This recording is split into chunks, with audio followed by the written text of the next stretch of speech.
Hi friends, இன்னைக்கு முட்டை குழம்பு பண்ணுறதுக்கு ஒரு பாத்திரத்தில் தேவையான அளவுக்கு எண்ணெய் சேர்த்து எண்ணெய் சூடானதுக்கப்புறமா இதில் கொஞ்சம் ஸ்பைசஸ் சேர்த்து நல்லா பொரிஞ்சதுக்கப்புறமா ஒரே ஒரு வெங்காயத்தை நல்லா வதக்கிட்டு அது கூட வந்து பார்த்திங்கன்னா இஞ்சி பூண்டு பேஸ்ட்டு வந்து அதையும் சேர்த்து நல்லா வதக்கிக்கோங்க. இது கூட தக்காளி அப்புறம் வந்து வெங்காயம் இது ரெண்டுமே நல்லா வந்து அரைச்சிட்டு அதையுமே சேர்த்துக்கோங்க.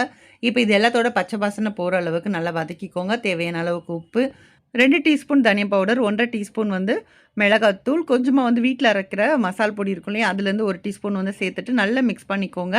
இப்போ இதோட பச்சை வாசனை நல்லா போனதுக்கப்புறமா தேங்காய் வந்து தேங்காய் கூட கொஞ்சமாக சோம்பு சேர்த்து நல்லா அரைச்சிட்டு தேவையான அளவுக்கு தண்ணி சேர்த்து நல்லா மிக்ஸ் பண்ணிக்கோங்க. குழம்பு எவ்வளோ வேணுமோ அந்த அளவுக்கு சேர்த்துக்கோங்க. இது கூட கொஞ்சமாக கரம் மசாலா இல்லைன்னா சிக்கன் மசாலா ஏதாவது வந்து சேர்த்து கொஞ்சம் மிக்ஸ் பண்ணி விட்டுட்டு இப்போ முட்டை எல்லாமே உடச்சி ஊற்றிட்டு நல்லா மூடி போட்டுட்டு நல்லா கொஞ்ச நேரம் கொதிக்க விட்டுட்டு நல்லா சிம் பண்ணிடுங்க. மேலே எண்ணெய் தெளிஞ்சு சூப்பராக வந்து முட்டை குழம்பு வந்து ரெடி ஆயிரும்.